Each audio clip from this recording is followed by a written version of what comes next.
dan alat kontrol sosial agar tidak terjadi penyalahgunaan wewenang, rekayasa atau penyisipan barang bukti pada saat penggeledahan. Pengabaian syarat ini menghilangkan jaminan keabsahan proses secara menyeluruh.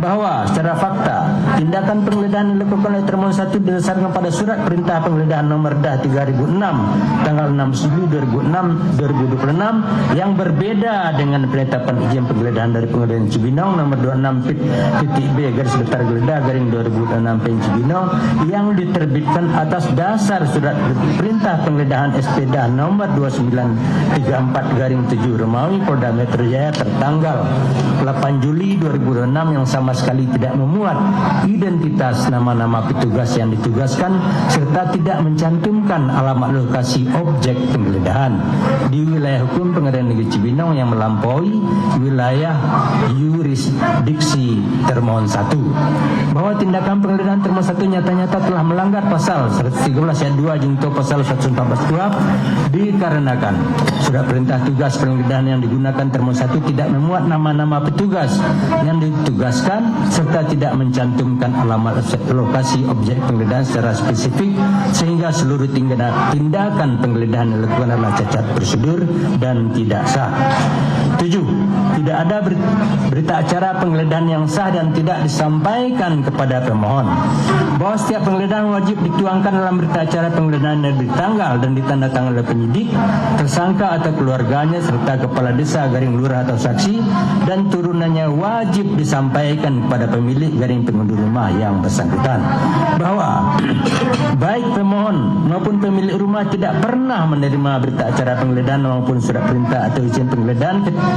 Tiadaan berita acara yang sah dan tidak disampaikannya kepada pemohon maupun pemilik rumah mengakibatkan penggeledahan tidak memenuhi syarat formil dan menjadi tidak sah.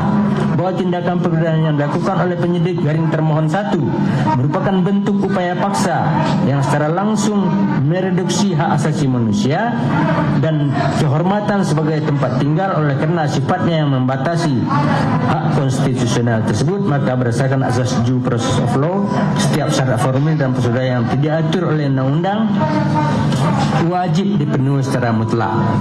Penyimpangan terhadap prosedur formal ini mengakibatkan tindakan tersebut menjadi cacat hukum sejak awal. Bahwa ketentuan pasal 114 ayat 4 dan ayat 5 KUHP secara limitatif dan imperatif menetapkan prosedur pasca tindakan penggeledahan yang menyatakan bahwa setelah melakukan penggeledahan penyidik wajib membuat berita acara penggeledahan yang diberi tanggal dan tanda tangani secara kumulatif oleh penyidik yang bersangkutan, tersangka atau pemilik penghuni rumah yang menguasai tempat tersebut, serta kepala desa garing lurah atau ketua RT RW setempat beserta para saksi yang menghadiri tindakan tersebut. Ketiadaan tanda tangan dari pihak-pihak di atas tanpa alasan hukum yang sah atau tidak dibuatnya berita acara tersebut seketika setelah tindakan selesai meruntuhkan keabsahan formal dari tindakan penggeledahan itu sendiri.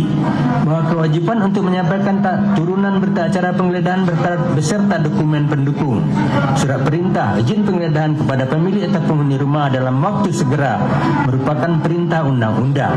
Penyerahan dokumen ini berfungsi sebagai instrumen kontrol pemenuhan hak-hak hukum pemohon. Fakta hukum membuktikan bahwa pemohon tidak pernah diperlihatkan, tidak diminta menandatangani dan tidak pernah menerima turunan berita acara penggeledahan tersebut. Pelanggaran tersebut terhadap kewajiban penyerahan ini menegaskan adanya tindakan sewenang-wenang dan ketidakpatuhan prosedur yang dilakukan oleh termohon 1. Bahwa pelanggaran terhadap prosedur pasal 114 ayat 4 dan ayat 5 KUHP bukan sekadar cacat administratif minor, melainkan pelanggaran hukum acara yang bersifat memaksa berdasarkan teori hukum fruit of the possession tree, buah dari pohon yang beracun adalah beracun, yang diakomodasi dalam pembuktian hukum acara modern. Dikarenakan tindakan penggeledahan dilakukan secara tidak sah dan cacat formil, maka segala barang benda atau dokumen atau disita dari hasil penggeledahan tersebut secara mutlak kehilangan nilai pembuktian dan harus dikeluarkan dari berkas perkara. Lanjutkan.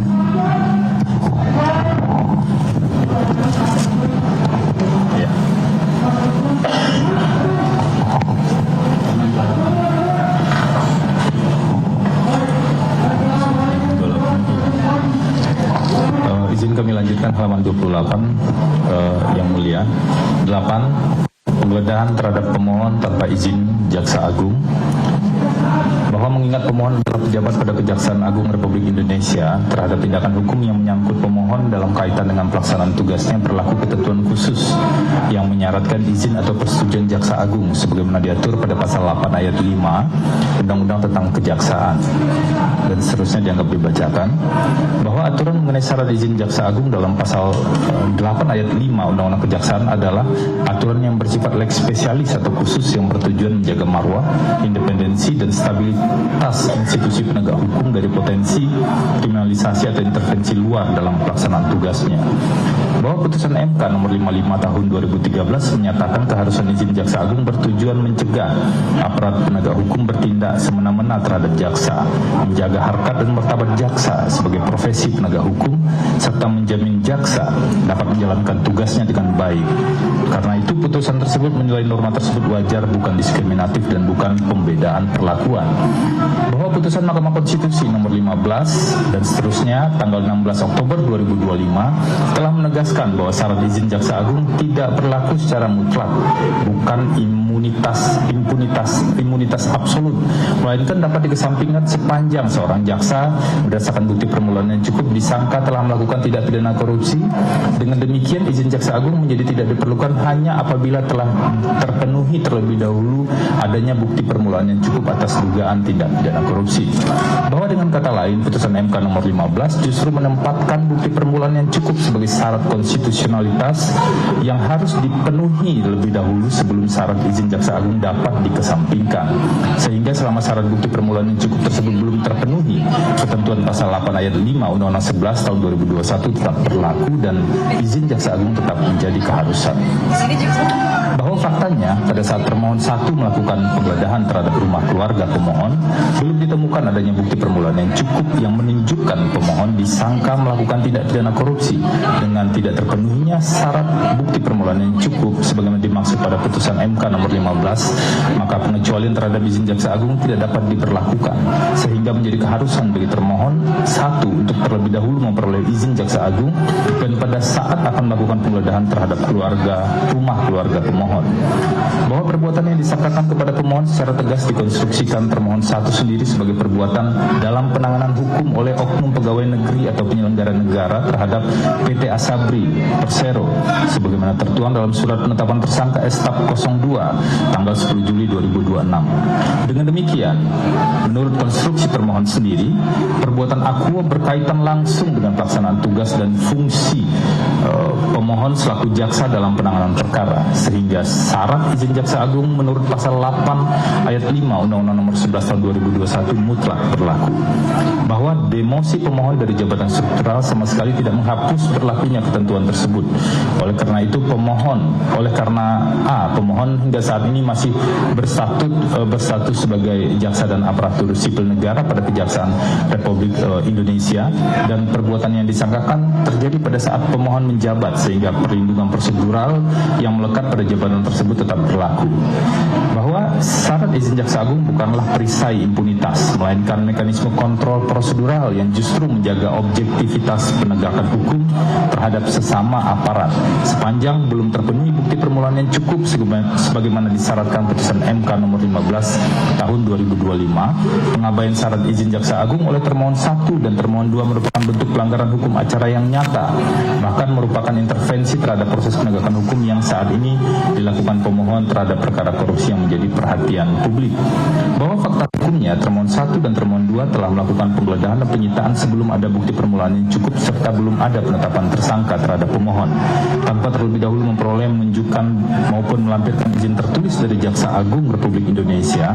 Tindakan termohon 1 dan termohon 2 yang menerobos batas-batas perlindungan bagi jaksa sebagaimana diatur dalam Undang-Undang nomor 11 tahun 2021 merupakan bentuk nyata dari penyalahgunaan wewenang dan pelanggaran serius terhadap azas due process of law serta azas kepastian hukum yang adil.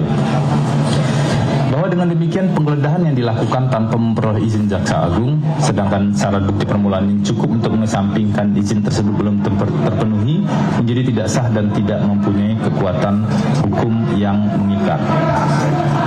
Berikutnya, akibat hukum hasil hasil penggeledahan tidak dapat dijadikan alat bukti. Poin ke-9, bahwa KUHP sudah mengatur pengecualian alat bukti.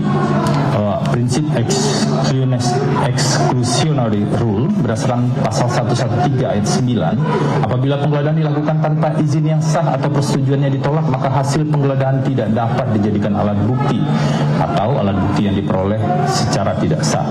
Bahwa oleh karena penggeledahan terhadap pemohon yang dilakukan oleh para pemohon pada tanggal 8 Juli 2026 tanpa izin Ketua Pengadilan Negeri Cibinong, tanpa dasar keadaan mendesak yang sah, melampaui cakupan, cacat prosedur, dan tanpa berita acara yang sah, tanpa izin Jaksa Agung, maka seluruh barang bukti yang diperoleh termohon satu dari penggeledahan tersebut harus dinyatakan tidak dapat digunakan sebagai alat bukti, dan benda yang diambil wajib dikembalikan kepada pemohon. Bahwa konsekuensi ini bersifat menentukan karena tanpa alat bukti yang diperoleh secara sah, seluruh upaya paksa lanjutan termasuk penyitaan dan penetapan tersangka kehilangan landasan buktinya.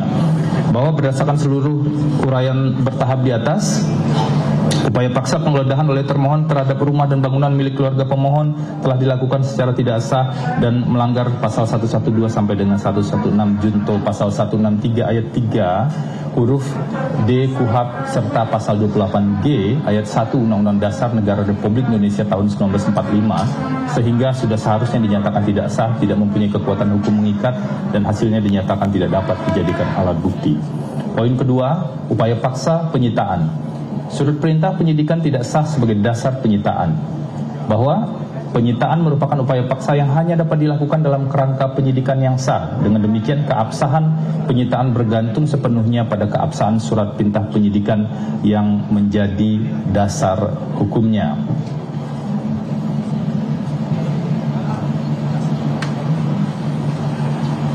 Kami poin pertama, surat perintah penyidikan